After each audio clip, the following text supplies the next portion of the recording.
Hi everyone, welcome back to Technical Tuesdays. Last week we introduced you to FanTestic, where we ran a semi-auto test. This week we'll run a full auto test to show you what that looks like in the software. Okay, so we're back here in FanTestic and we're going to run an auto test. Last week I covered how to connect gauges, hit this Find Gauges button. We're just going to use one gauge and one fan.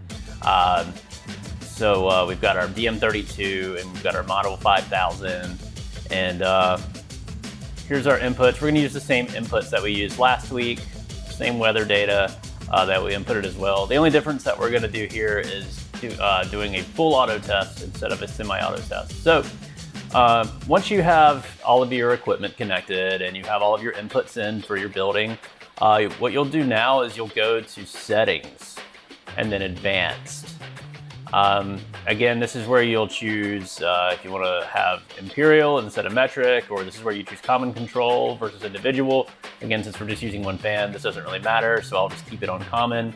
But once we click the Settings tab after Basics here, this is where we really want to focus our attention, because what we're doing here is we are telling the software what we want it to do and how we're going to take every reading that we're going to take, from all of our baselines to how to address all of our pressure targets, how many readings to take, and so on. So the main thing we want to look at here is the airflow reference pressure. Since we're doing a residential test, just like we did last week, we'll keep that at 50 pascals. And then this row down here where it says take one bias pressures for 20 seconds, we'll leave it at that. On some standards, I might have to do more than one baseline, so I can just increase that to however many that I want to take. And then for our actual pressure readings that we're going to take, just for the sake of time this week, I'll reduce this down to 3. Usually I'll want to take at least maybe 6 to 8 or maybe more, depending on what the standard is that I'm testing to. So I'll keep it in the upper range. We'll start at 60 pascals and we'll go down to 40.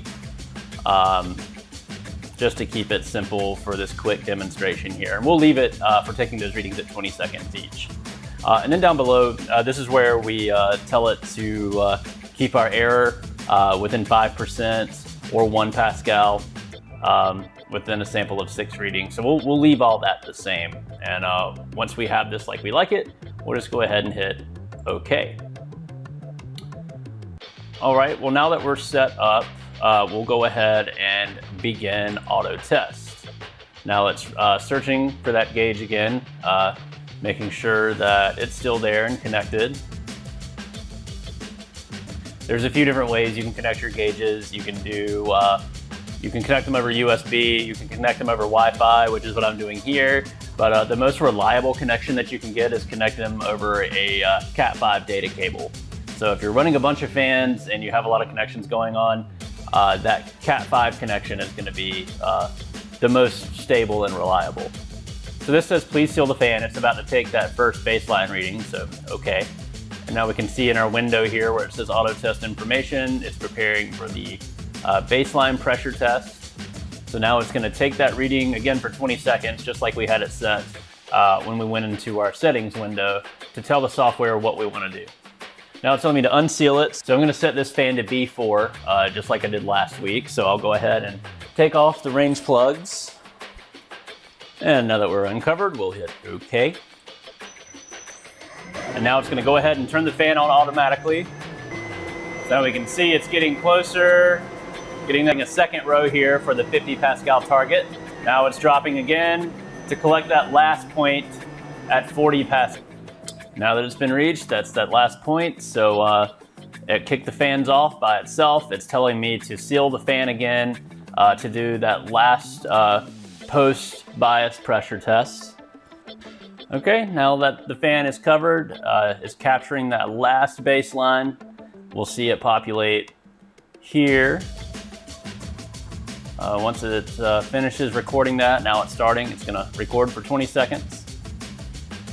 So now it's been completed. All our data has been collected, so now we can just hit calculate, and now we have all of our results. So 692 CFM50 is our blower door number that we got. Air changes per hour at 50 is just over 2. flow per envelope area at 50, 0.11. So that's how you run an auto test. You just, the biggest difference is you just tell the software what you want to do for each point ahead of time. That way, once you hit begin auto test, it takes everything from there. This just makes the whole testing process a lot easier. If you're familiar with rCloud, this runs the test in a similar fashion. It just runs it all automatically and then gives you a notification whenever you need to change your range. Or if there's an indication that something is going wrong with the test, it will provide some warnings there as well. Some people like to run the semi-auto test just because they like to have full control all the way through the process. Some people like to do the full auto test just because it's smoother. That way you just tell it what to do beforehand, hit go, and off it goes, and then you just hit calculate at the end, and that's it.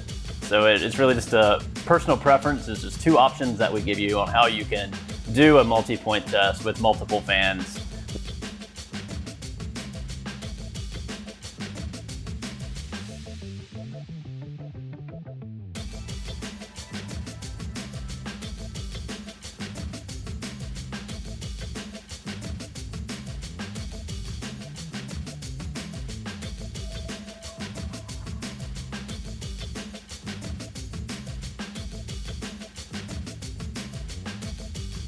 As always, if you guys have any questions about anything related to air tightness testing or airflow measurement, feel free to reach out to us. For technical questions, you can reach out to support@retrotec.com.